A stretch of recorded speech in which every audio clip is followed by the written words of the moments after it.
Good evening, Canby. Welcome to another fun, fabulous City Council evening. We have a work session this evening to discuss an update to the road maintenance fee that we have in place currently. And we're going to have a presentation from staff. Doesn't look to be much in the way of audience members in terms of participation, but this is a work session for the council to get information and to discuss current topic at hand, and then hopefully to either send staff back with additional homework or follow-up pieces to then bring. Recording in progress. Some music. So, okay, so we're recording on all fronts? Okay, that's fine. At this point, it would be unusual for us not to have technological glitches. So anyways, so we will move into our conversation. I'll hand it over to Scott Archer and Mr. Nelzine. Yep. Thank you, Mr. Mayor. Good evening, councilors. We're happy to be bringing back this topic for discussion. Jerry and I will be kind of tag teaming here and talking about the street maintenance fee. Thank you, Jamie. We've got a slideshow that you should be able to see up here, and it should be viewable on Zoom for those watching.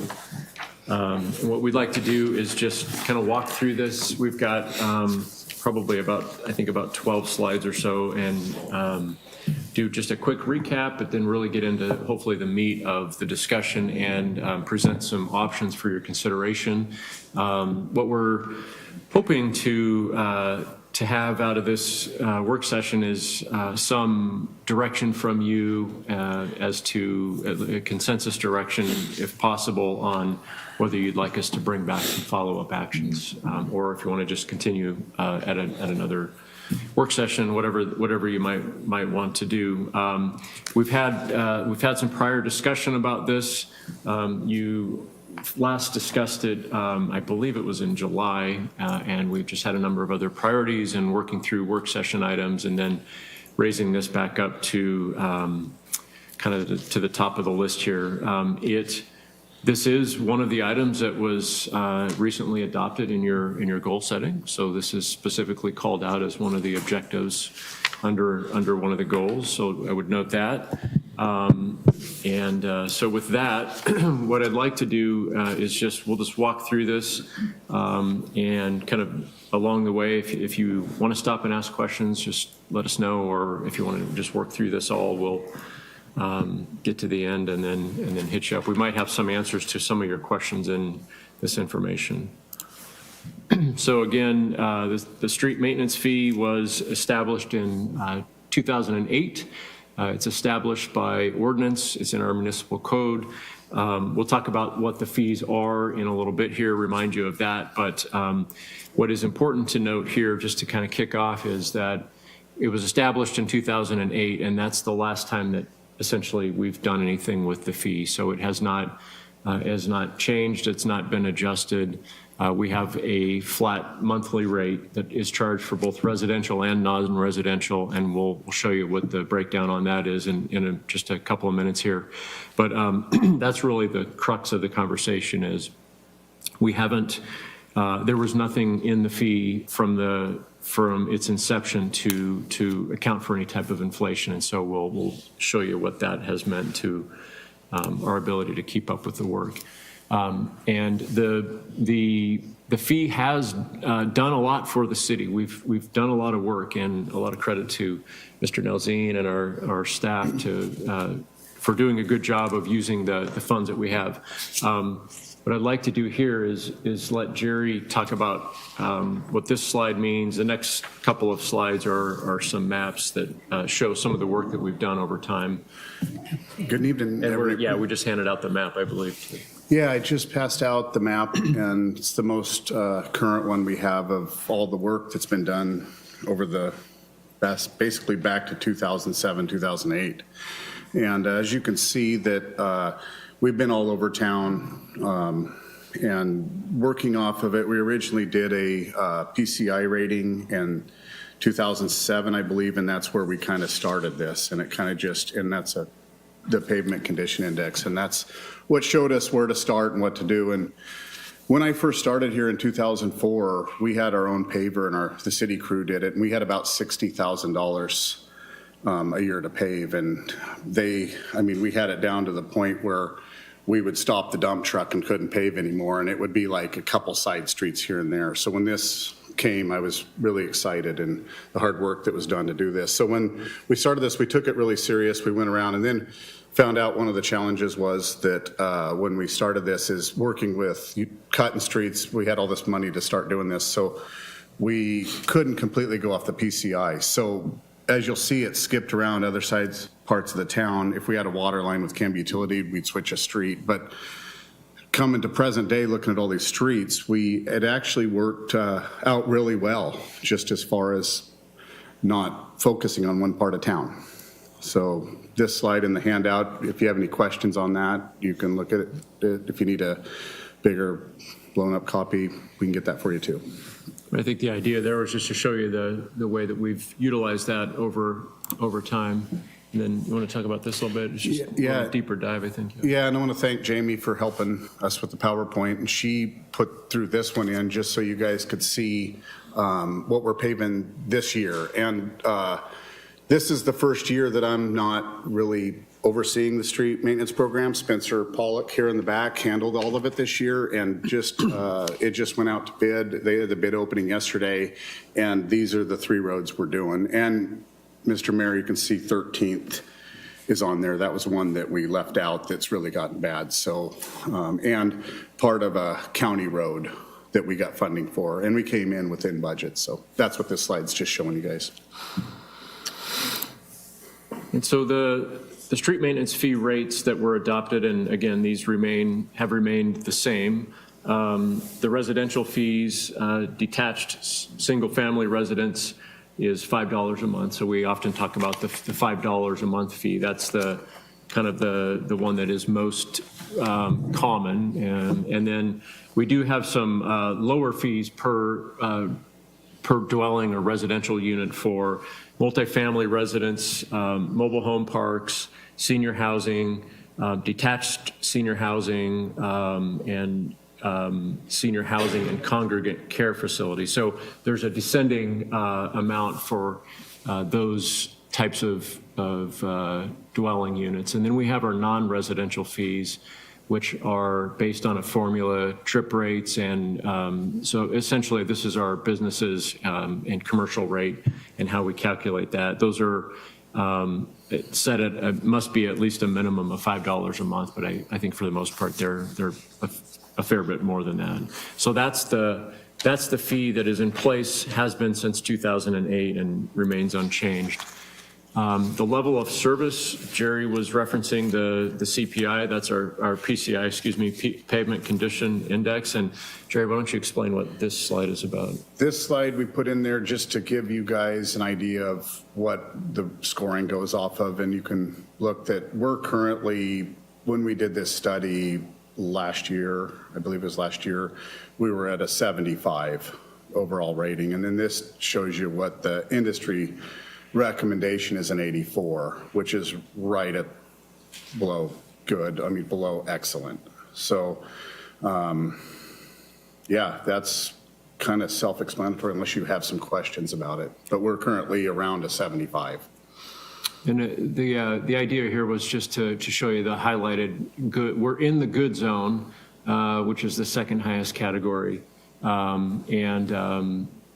We're, again, the industry recommendation of 84, I do want to point out, we have to be a bit careful when we talk about industry recommendations, because it's what we've done with the funding is, I think we've maintained a level of good. If we wanted to seek to achieve that, there's a fair expense to that, and we'll show you the breakdown on that in just a little bit here, but we'll pause for a question. Yeah. So in terms of trying to figure out how the current funding keeps pace, when was the last time we had a PCI score and what was it? It was done in 2018, Okay. right? Yeah, October of 18. All right, but I mean, like, before, just trying to see if we're maintaining that not quite great, or if we're getting a little bit worse every time it gets done, is kind of what I'm trying to figure out. So was there a previous score that we had that, you know? Yeah, the previous score, wow, I'll have to get back to you on that. I forgot to look into that one. Can you, that's totally fine. That was. It's, that was really bad. it's not even electronic. It's in a paper spiral deal, so I could check that down because it was so long ago, but I could not remember, to tell you the truth. We do have, in the upcoming slides here, we have some, where we'll show that the way that, you know, the way that the funding, the cost of doing the road construction has gone up, but our funding hasn't changed. So we're really reducing that level of service, and maybe that's a little bit of what you're asking, but we believe we're still close to that 75, but that's been a little bit ago now since we even reviewed that, and I would suggest that we're probably a bit below that at this point. So, Councilor Parker has a question, and I have one as well. Yeah, this is a bit off track for what we're doing tonight, but it's the first time I've thought about it. And so if you can get back to me later in the week or next week with the answer, I don't need it right now. But the wear and tear on our roads are a function of volume and weight mile.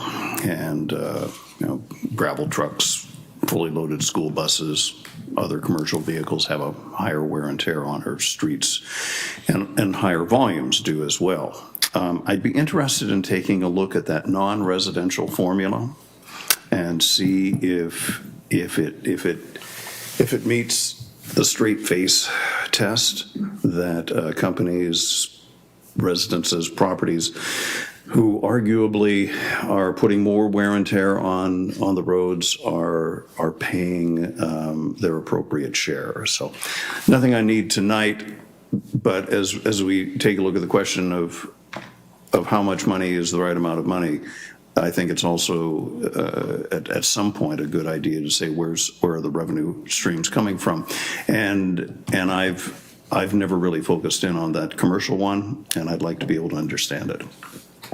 Okay. So, Jerry, my question is, so if we're currently at a 74, 75, and my understanding from just conversations on the pavement condition index, at what point does the deterioration of the roads exponentially get worse?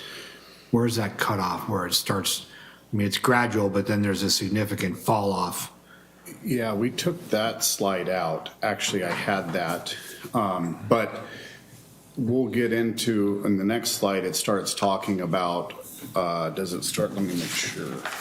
Because it has there's a graph in this rating where it showed it, and I think, I don't want to say for sure, but I believe when it gets down to the 50 range is where things really start getting into it. And you'll see like 13th Avenue one you notice, that's scoring between 40 and 50 on that one, and then you got base failure, and it gets really expensive, and that's what we'll have to do. We'll have to base all that in. Same with Pine Street, too, on this list this year. So right around that 50 range, but I could give you more accurate information.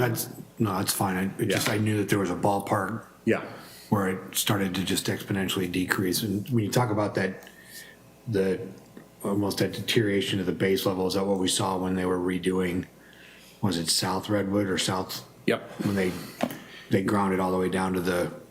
Yep, and then they concrete based it in, they rototilled the concrete in, and now we have a good road again. And then if we stay on it, and that's what gets into is keeping the surface, crack sealing, all that, keeping that water from, just basically like the roof of your house, keeping it from going through and affecting that subgrade. Okay. Once it gets through, it really, it accelerates fast. And, Mr. Mayor, it depends on which road too, like especially where there's a lot more trucks, like Councilor Parker's talking, it even speeds it up. Redwood, or Pine and Redwood in front of the fire station is a perfect example. All them fire trucks coming out and turning, you see they got the same thing. That was concrete street based, and we're having, we put it on this year's list because we're having such rapid failure, because it's kind of that point where it just really takes off fast. Okay. So.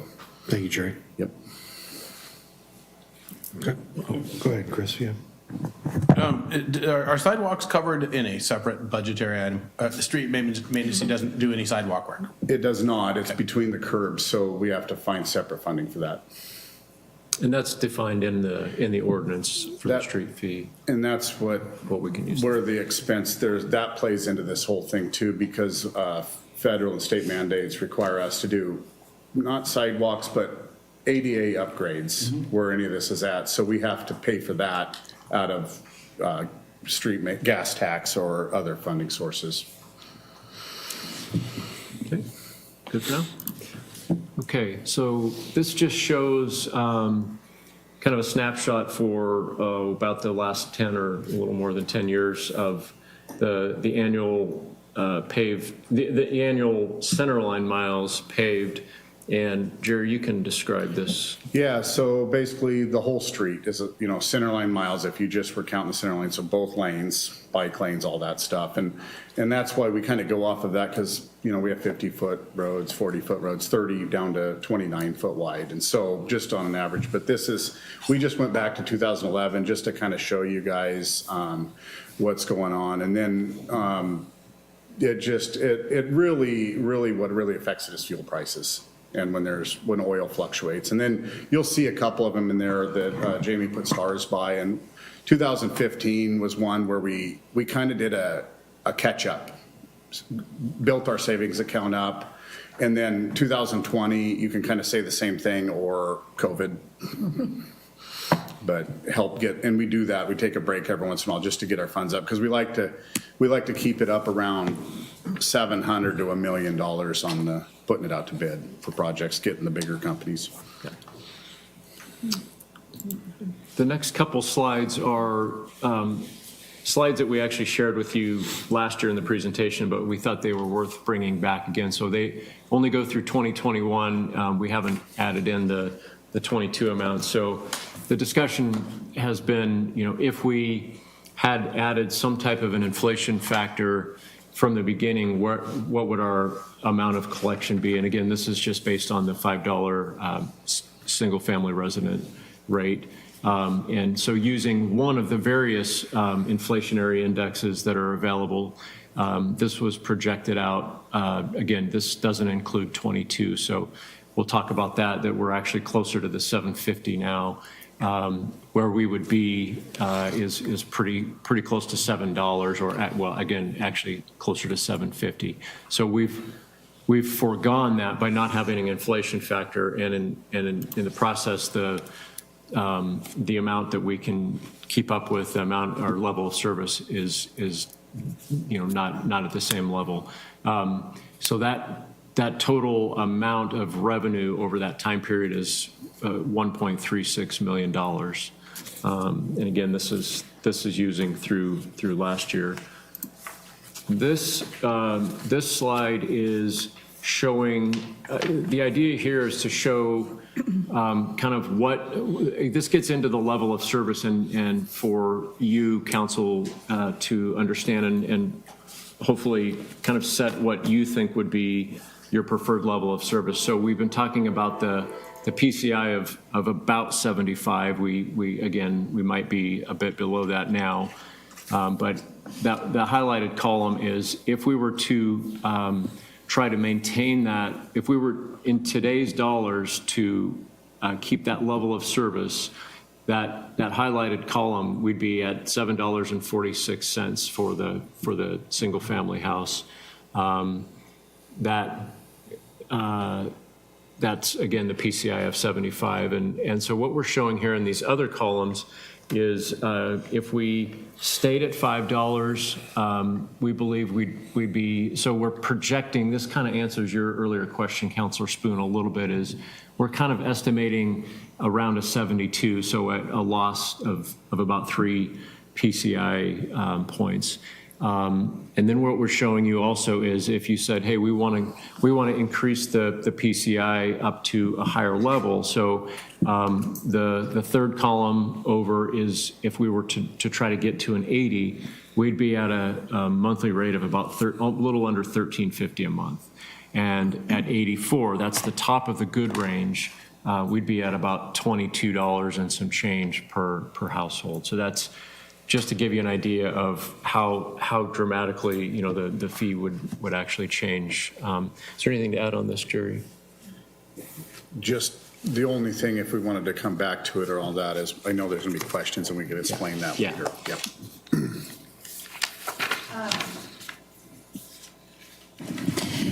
I understand that there's, poor, fair, good, great, whatever. Is there a standard that most cities, is there kind of an average that most cities maintain at?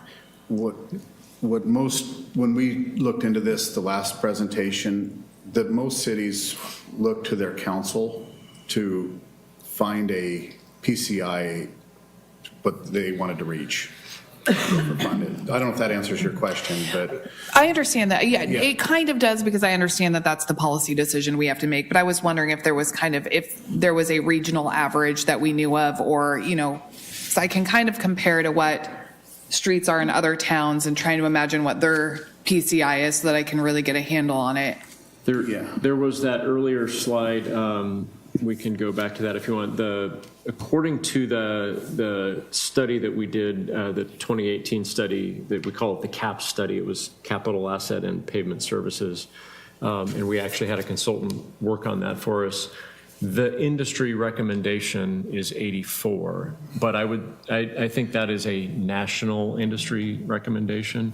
So I think what you're getting at is even maybe a little bit more localized than that. And Yeah. I don't know that we've done a survey of other cities. I did last time talk to them, and I don't remember what they were going for, but it was around 80. But I could find out from several local, if you would like. I think, when we get to coming to a decision point, I don't know if anyone else would find it valuable. If not, I don't want you to spend your time doing it, but I would be interested in knowing what regional cities, other Clackamas County cities, what their PCI standard is, so that we can make sure that we're not falling too far behind, finding that balance between keeping our roads in standards similar to other communities without falling too far behind. That's pretty easy for me to look into, Great. so yeah. So, and we wanted to leave a lot of time for questions and conversations, so we're really about at the end of this here. This kind of gets into, and I think that's a perfect segue question, which really is, Council, what is your desired objective? We're currently using the 75 because that's generally what we've kind of worked at that level. And again, that doesn't mean that that's the perfect number, but that's kind of what I think has been relatively, we've worked towards that as our target. So what we've tried to do here is present some options for you to think about and at least get this get the conversation headed towards a decision point. And, I realize there's some follow-up information that you might want on this, but for purposes of these options, what we're kind of talking about is just keeping in mind that we're working around that 75, and that number can fluctuate. These numbers can fluctuate depending on if you wanted to set a standard at a different level, either higher or lower. So, and these are just options for your consideration. So what we've got here is, number one is obviously you can just continue to leave it where it's at and not change it. It would continue to be the $5 a month. No changes means that as the cost of goods and labor go up, and the money doesn't keep up with that, our level of service continues to decrease over time. The second is, again, just using that 75 PCI is, as we showed, if we wanted to just do a one-time adjustment to essentially catch up to get to what in today's dollars the $5 was in 2008, we'd be looking at a recommended I jumped ahead one here. Sorry, I'm on number 2. I was trying to give you number 3 already. Let me hold on a second. Number 2 there is just to adjust the street maintenance fee annually based on some type of an index inflation factor. So what this is just saying is, if you just wanted to add on an indexing factor like the CPI, you could start doing that. we would not catch up. We would never fully catch up because we've foregone about 13 or 14 years of not being caught up. So if you started an inflation factor going forward immediately, you'd still be behind, but you would stay at a consistent level of being behind. The third one is what I jumped ahead to is doing a one-time adjustment to the fee of you could do about $250. It says per year, actually. I'm sorry, that should say per month for $7.50 a month. That would get us back to sort of our baseline where we were at in 2008 dollars. So one-time adjustment without a CPI just gets us back to baseline, but then of course we start falling off each year as we don't keep up with inflation.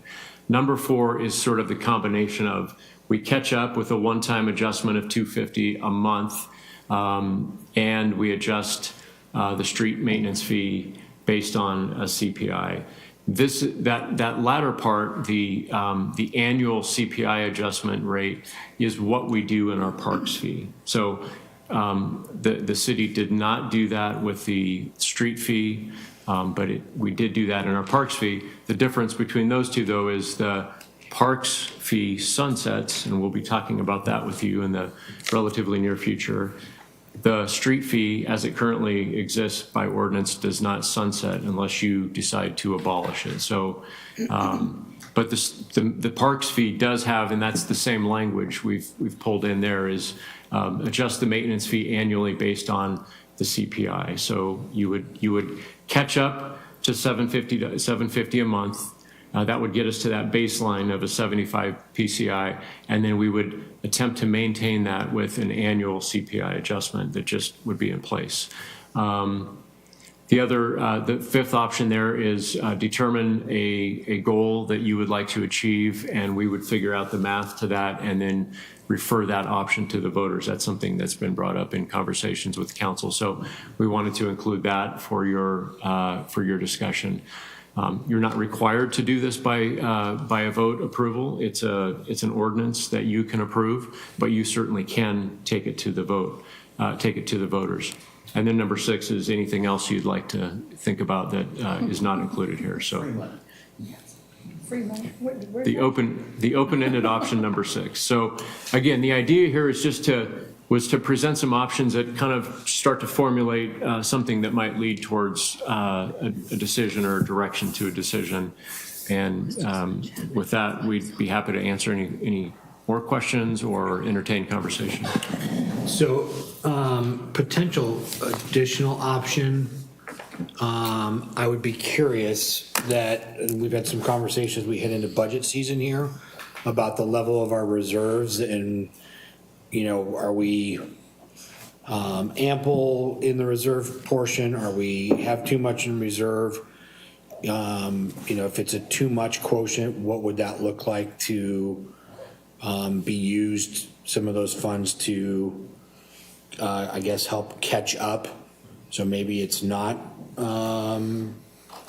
quite a big hit, or it's the two, if it is the 250 and then adjust it, that gets us maybe caught up quicker, because it seems like we're a little bit, behind's not the right word, but we have some lagging indicators.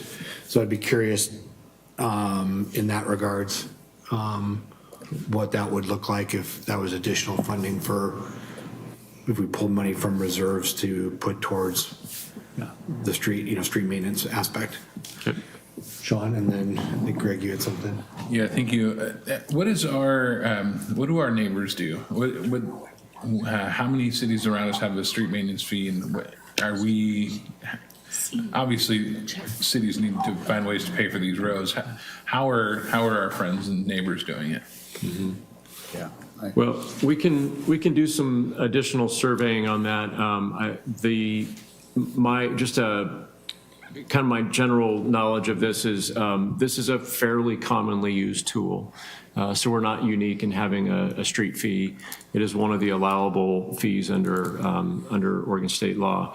I don't know the exact answer to that, but yeah, I think we had another question about maybe checking with not only who does this, but what their level of service is, whether that's a PCI rating or some other level of service that they establish. So I think we can do some additional surveying of that. But I do know just kind of generally that a number of cities do employ a street maintenance fee. It's a fairly common way to fund roads in addition to other sources of money that we have, such as our gas tax.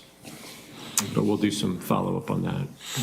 Yeah, because I know when Canby was one of the first cities to institute the road maintenance fee and then the gas tax, and then, but recently, I would say in the last probably 5 years, it's definitely more cities have jumped on using that as a tool for that purpose. But Canby was one of the first ones to do that.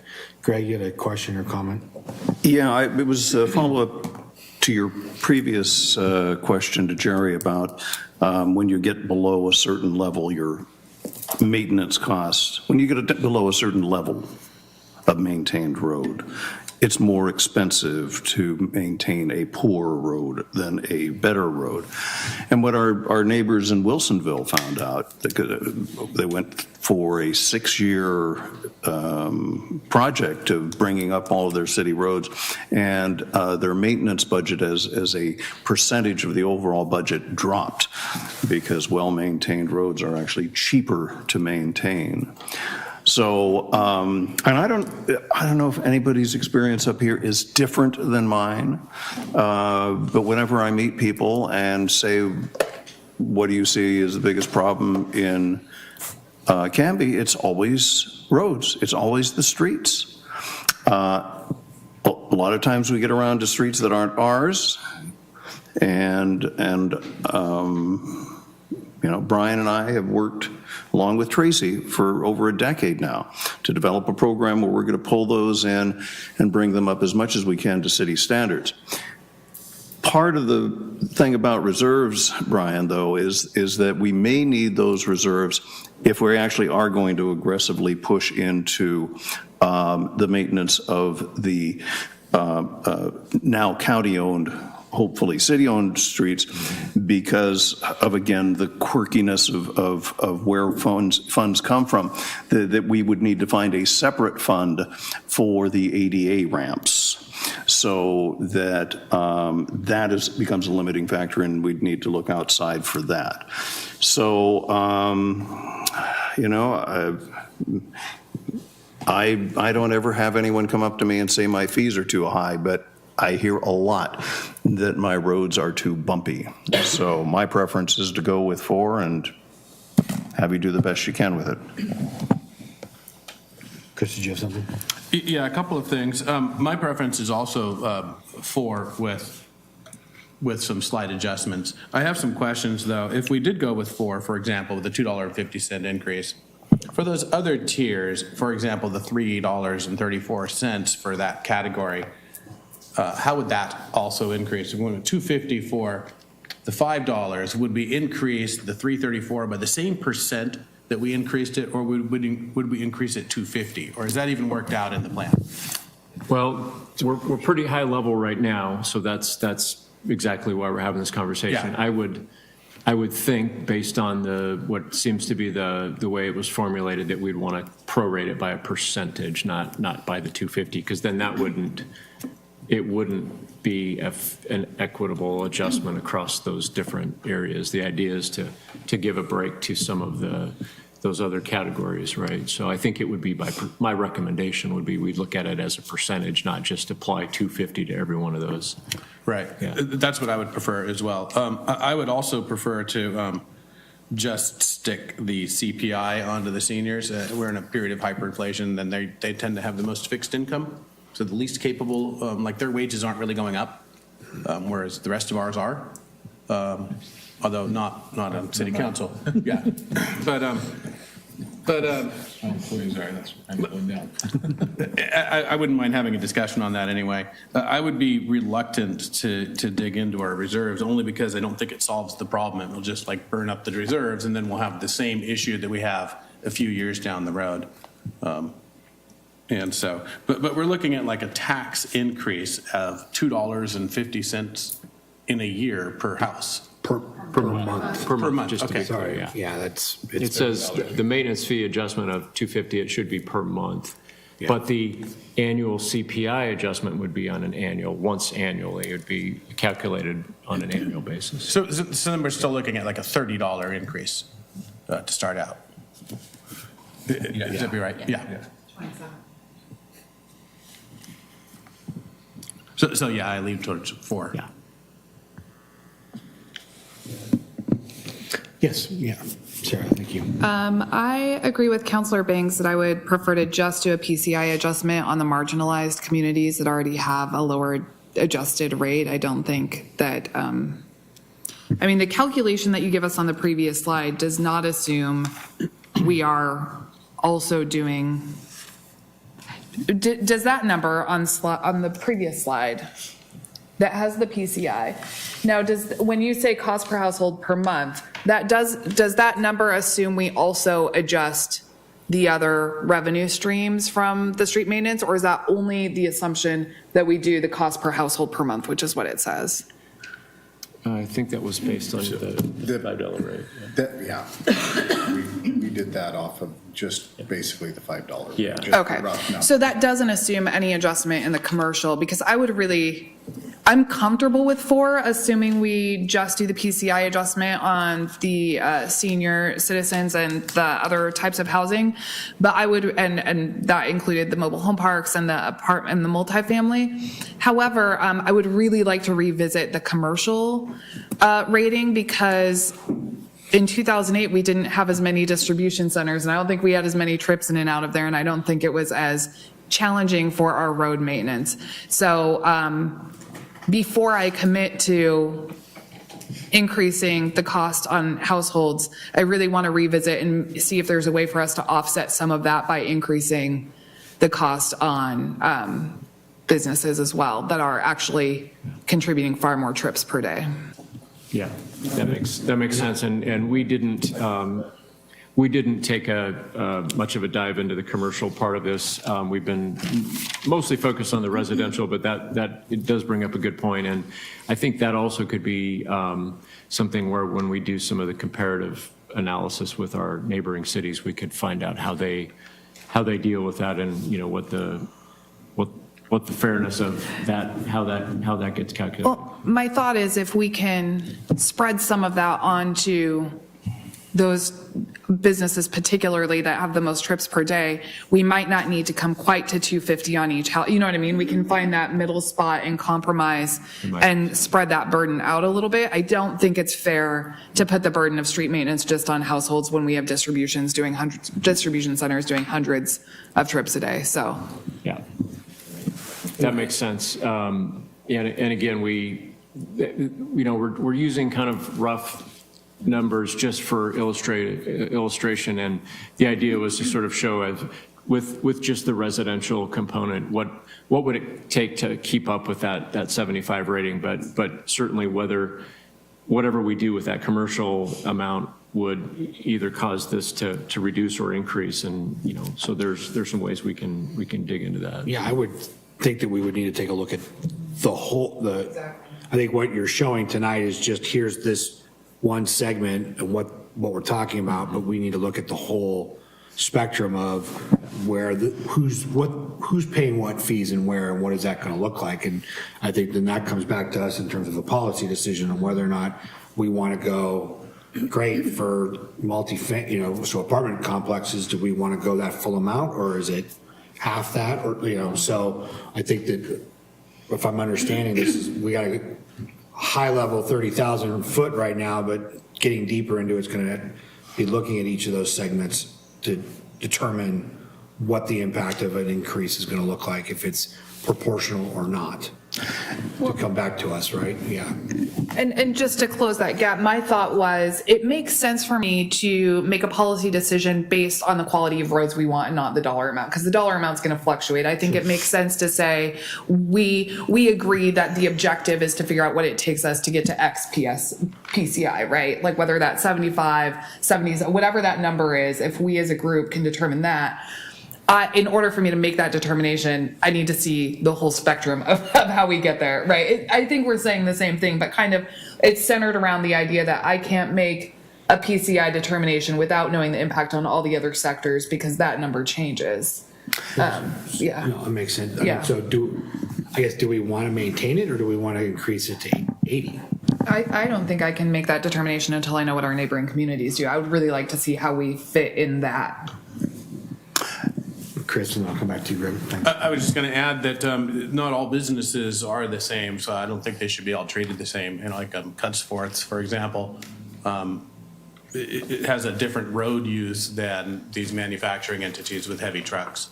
And so I don't know how you divide that into two camps, but you know, like retail businesses and manufacturing businesses use the roads differently. One thing is that at the 2.25 miles per paved road per year, if we do increase it, that still seems to be less than what our initial was back in 2010. When you showed us that graph, it seems to put a curve that goes downhill. It's not a perfect curve, but it's gradually down. And what we're doing here is we're proposing flatlining it at that kind of current level and not at the level that we were at. So we're not really solving the problem that we solved in 2008, but we're bandaging the bleeding from this point on. We're just not replacing what we had lost. And meanwhile, the deterioration of our roads is not flatlined. It's going up because of our population growth and our industrial growth. So I wouldn't mind. I'd definitely like to know what other people do. Yeah, we'll take a deeper dive into that commercial rate. It's calculated by numbers of trips and some things like that, and whether that is how that applies to different types of businesses. We'll get a little bit more into the nuances of that. Give us some follow-up information. Craig, you want to comment? Question? Well, Sarah's comments just kind of reinforce where I was poking around before, that when this fee first went into effect, no one imagined we would have one business bringing in 500,000 trips a day. A year, 500,000 trips a day between workers and the vehicles. And I know that the weight mile issue gets complicated, but that would be the fairest, is who is doing the greatest amount of damage. I remember when I was staffing a meeting for Clackamas County years ago, and we were talking about repaving Arndt Road, and somebody said, are gravel trucks going to be on Arndt Road? And the answer was yes. And the highway engineer said, well, that will reduce its effectiveness from 10 years to 8 years. That it is a quantifiable measurement. So I think that would be fair. I mean, it just makes sense that a little old man is not going to be driving as many times in and out of the city as somebody who's operating a commercial. And not all businesses are the same. You're right. Some have no trips. We've got home-based businesses and so on. So it may be a complex thing, but it certainly, to me, would be the goal, is to have something that's fair. If you could then say, then we could look through the lens and say, how much do each of these generate? I really like Sarah's idea of trying to hold harmless those who are least able to deal with increases. But in order to do that, we'd need to know where the rest of the funds go. No apologies needed for not having all of the answers. I mean, you guys didn't want to knock yourselves out, come in and have us say, no way, we don't even want to talk about it. So the way you're approaching this is entirely fine. But I think you know where I'm coming from on this. Sarah, go ahead. I have two more questions. One is that current slide, when we're looking at the total budget over 5 years and the miles paved and the PCI after 5 years, that only takes into account the singular jump. There's no CPI factored into PCI after 5 years, right? That's just if we do up to what it would have been if we had a CPI index. But then when you trend out over 5 years, in theory, if we did option 4, the PCI might be higher than 75 because our rate would go up every year, right? Or is that Do you understand my question? Or is that assuming that we're staying on standard with the CPI? So that Having is PCI and CPI in the same conversation Yeah. is really challenging. Flip-flop them. All these things that bothered Greg. You do. That is a good question. It really is, because this thing changes so fast. Like Mayor Hodson was saying, it also drops off the other way fast. So once you get up to 75 and you get on top of these roads, we can go into the chip seals and the micro slurries that are a quarter of the price, if not less, that keep the roads up better. It's not a slurry seal.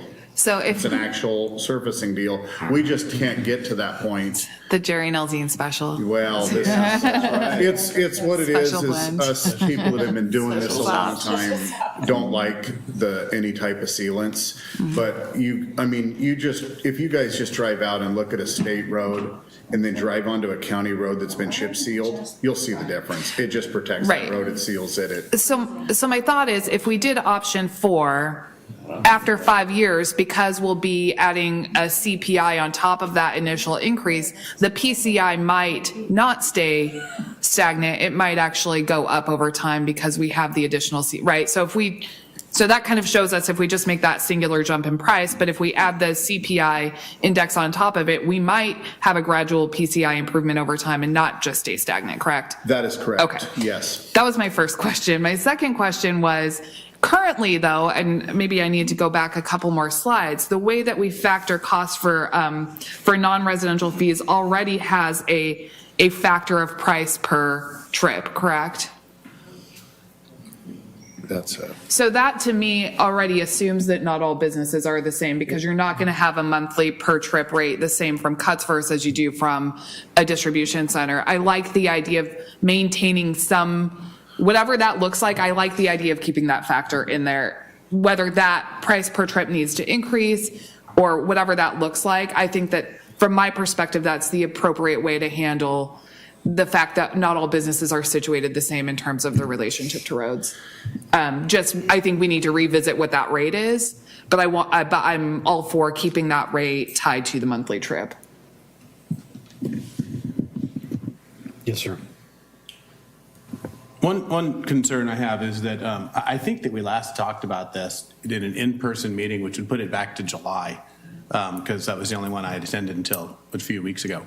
And I don't know as I want to wait that long to answer all of these questions for us to make an adjustment. And I wonder if we would consider making an adjustment, fixing all that other stuff, and then making a readjustment so that so we don't slide further back.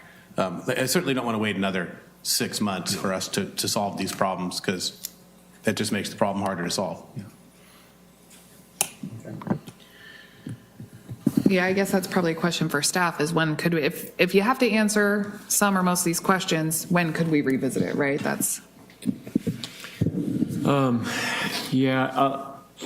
We'll do our best to, if this is a priority for you, and I think it is, we'll move through this as quickly as we can. I'm a little hesitant to say exactly when that would be, because some of this is information we're going to have to go out and find. But we hear the sense of, you want to get something figured out sooner than later. So we won't wait until, the last time we did this conversation, I think it was in July. I was going to say, but another, a little bit to your point, Councilor Bangs, and to the general conversation is, you do have the option, when we've got our budget process upcoming here in the near future, you do an annual rate and fee adjustment on a number of fees that we charge as a whole city organization. You can always consider doing a one-time adjustment just for next fiscal year until you come up with a permanent solution. That's not going to solve the issue, but it'll keep you from falling further behind for one more budget year at least. So that's just to throw that out there. That is an option, but we'll move as quickly as we can to gather information and get back in front of you as soon as possible. And that's where your reserve fund could come in. Well, it may be, to Councilor Parker's point about, the ADA ramps, because that's a huge piece that we've got going on currently, and how many more of those do we have left to do, Jerry? That's the thing, it continues to change, and right now I was trying to give you guys a rough number, but for about every $1 million of paving, there's 100,000 in ADA improvements, just rough numbers to go off of. So you take that, I mean, and that goes into the when you start paving 4 and 6 miles, that part goes up, and we'd have to use the other funding or fund balance for that type of stuff too. So there's a lot of stuff to consider on this. Well, And can we clarify for the voters at home that the reason that matters is because the street fee can only be used curb to curb. So any sidewalk or ramp improvements have to be funded differently, just for clarity, so that people understand the context of that question. Yep, thank you. Great. yeah, most difficult element of government for citizens to understand the variety of funding sources we have and their limitations. I would be open to that, Scott. Why don't you go ahead and take this back to the management team and see what recommendations you want to bring forward to us, how much information you can bring to us by the next meeting. But I would be open to the idea of if we get to the third week in May, and we may not have the granular answers on how to allocate to businesses with high volume and that sort of thing. I would be okay with the temporary fix of our fee schedule, of putting in a 1-year bump while we continue to try and refine this. I don't want us to feel pressured to have to make a decision. I don't want to have staff pressured to try and come up with information. But I think we do need to start fixing something that wasn't anticipated when this fee went in. So it's not the most elegant way of addressing this in our fee structure, but it's something that we could wait until the third week of May to finally nail into our budget if that's the only way of doing it. But again, I trust staff to come back with a recommendation. What's your preferred way of doing this? At what amounts? I think you've heard plenty from me. Yeah, I guess if it's a temporary fix, so to speak, or adjustment, do we want a CPI tie to it, like on the fee sheet, like we do every year? Do we want to do the 250? Do we want to do half of the 250? Like what's that I guess temporary adjustment? My caveat for a temporary adjustment is that we don't take the easiest way out and just put the burden on households. I just really object to on principle, to putting that burden on households when they are not the heaviest and most frequent source of traffic on some of our roads. So I'm comfortable with a temporary fix for a year as long as that burden is spread out, however that looks. I'm comfortable with it being just CPI. I'm comfortable with it being a temporary bump. I think that's, like you said, a recommendation we need from staff is if we're going to do it, it has to have some positive impact. So what would that take that we can do, that we can make up some of the backlog? But I would rather that be a temporary fix and then us come back in short order and do the more permanent fix to go into effect when the temporary fix ended, or to end the temporary fix and institute this, whatever that looked like. If we were to do a CPI adjustment, that would be applicable to every category unless you specified to exempt somebody. So it would apply to the commercial rate as well. So it would capture all those, we talked about earlier, maybe exempting the senior group that pays actually the lowest rate of the residential fees. I think that would be probably the most logical way. I think everything else, if it was just a straight fee adjustment, if we said 50 cents or $1, just hypothetically, that wouldn't be based in anything besides just picking a number to begin catching up. But the CPI actually is consistent with our parks fee, for example. It is similar to what we already do. So that might be the most likely recommendation you'd hear, I think, from me. But I'll definitely revisit that a bit. But again, to your concern or your thoughts there, that would be applicable across all of the entities. So we could put that CPI index on the daily trip as well as, okay. You could also do if the idea was a 50% bump on the $5 per month to a $750, you could do a 50% bump on the per trip. As an example. What is the commercial? I don't see that listed there, or maybe I do. Yeah. It's in The bottom under the Not like residential that. fees. Oh. It's the, 52 cent. Yeah, okay, I got it. Yeah, it's based on trip rates for the businesses.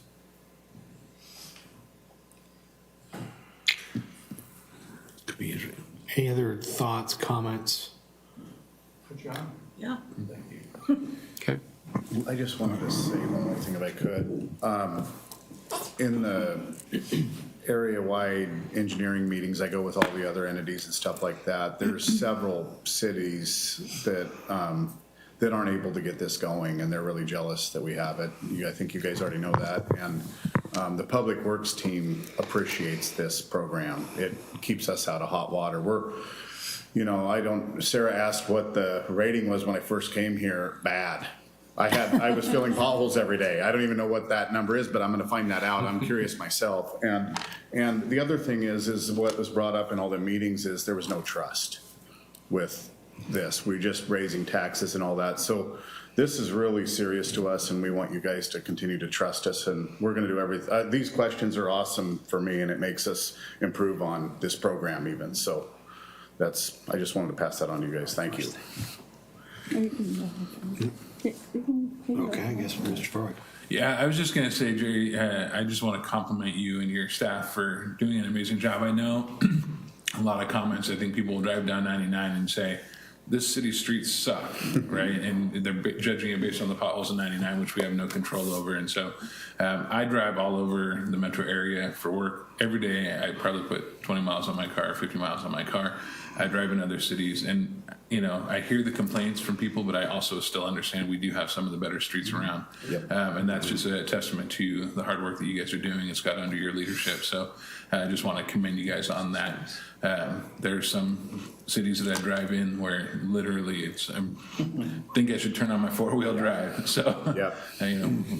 north a little bit. But yeah, I just want to say great job on our roads, and don't let the bad comments that you do hear out there on the internet maybe distract or get you down, because I think we do have great streets, and you guys are doing great work. So Thank you. Well, and to that point, and you just brought it up, but I mean, the proof is right there on the screen of what's been accomplished since at least 2007 in the city. And we've had good years where we've done a lot, and we've had very lean years where, as we saw, we didn't do anything. Yep. And so the big piece I think that we've got to keep in mind is our roads are is a utility for us to maintain and take care of. And if we don't, the catch-up cost is exponentially worse than maintaining it.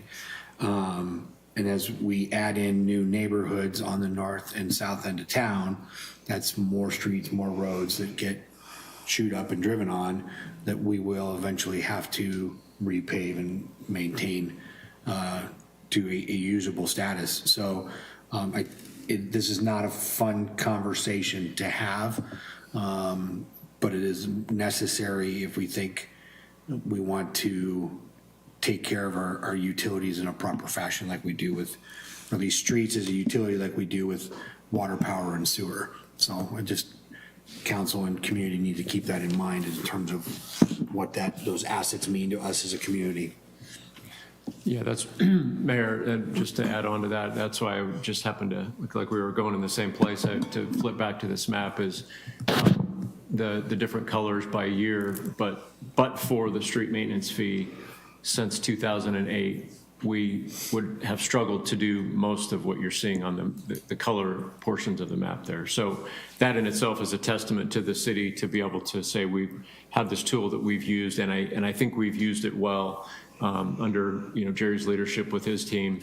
So in as much as we're talking about weather adjusting and all of that, and we're just trying to kind of think of keeping up, if you will, but it has been an excellent tool for the city.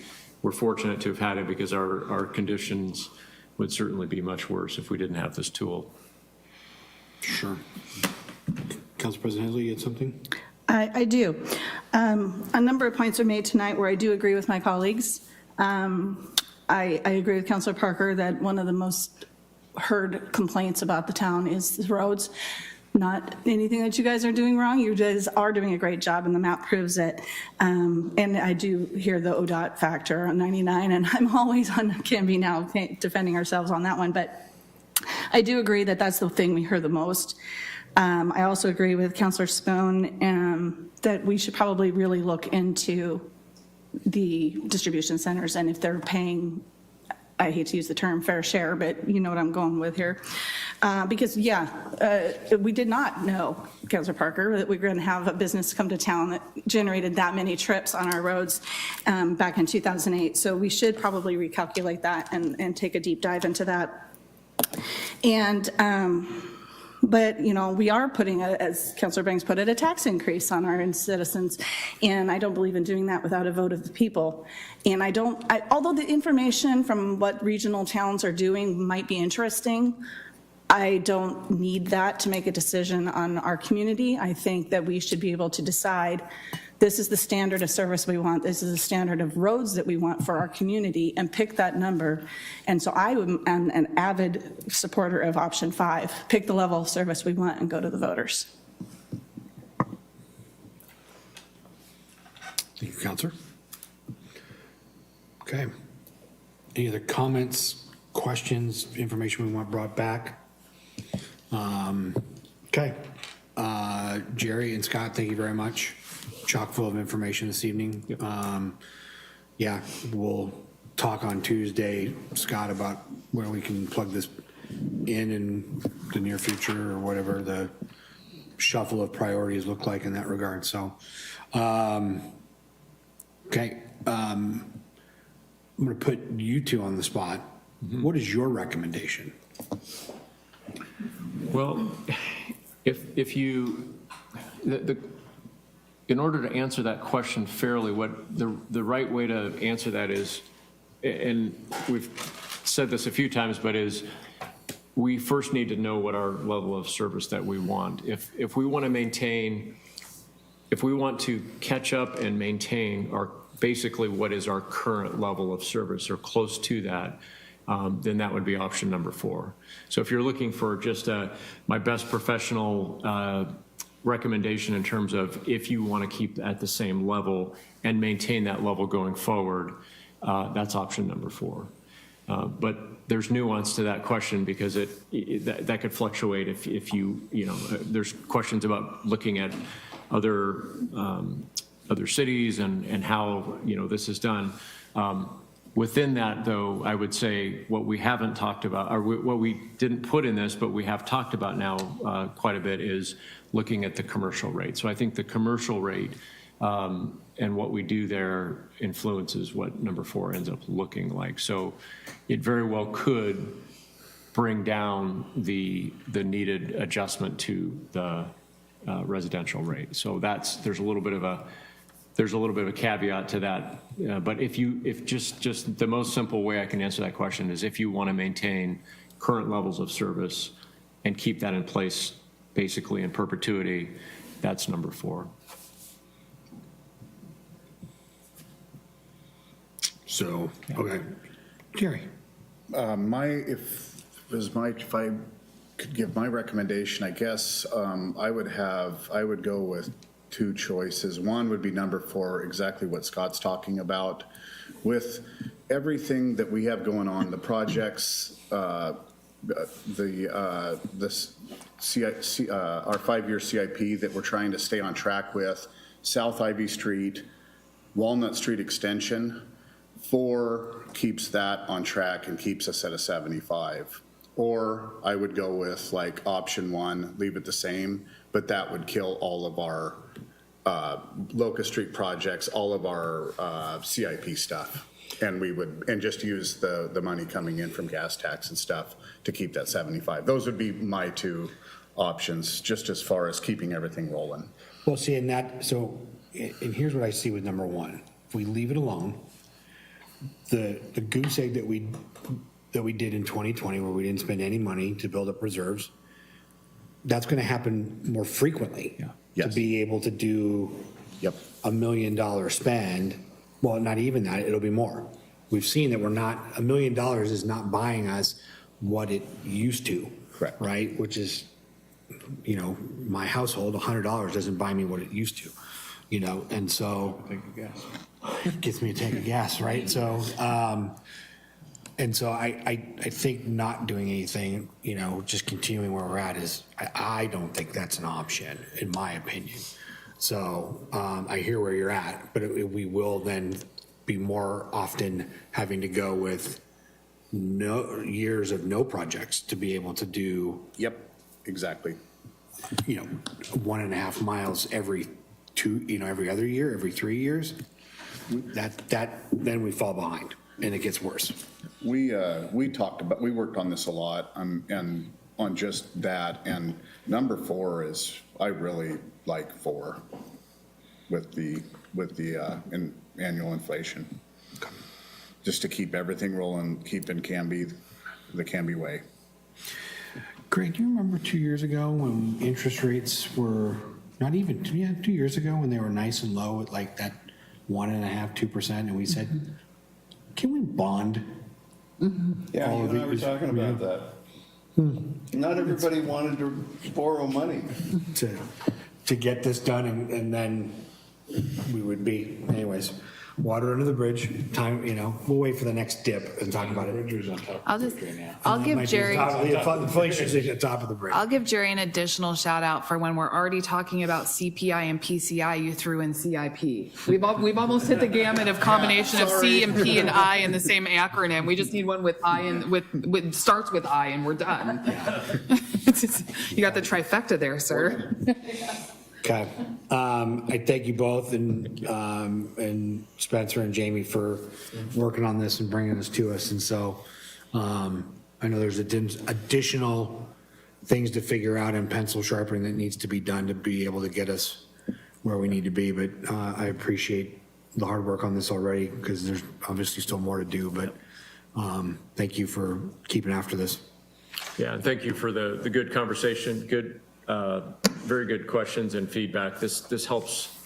We're trying to get more down the funnel and get a little bit closer, and this got us more towards that. And I think we've got some good stuff to work on here, and we look forward to bringing that back to you for more conversation. Anything that we didn't answer for you or give to you that you guys need, Jerry? I just wonder where Jason Payton is. It's a work session. You'll see him when it's a meeting. I'm sure he'll shocked. watch on this. And I'm shocked. Yeah, He's probably That's watching it. on That's YouTube. all I had. that's all you had. Okay, Councilor Parker.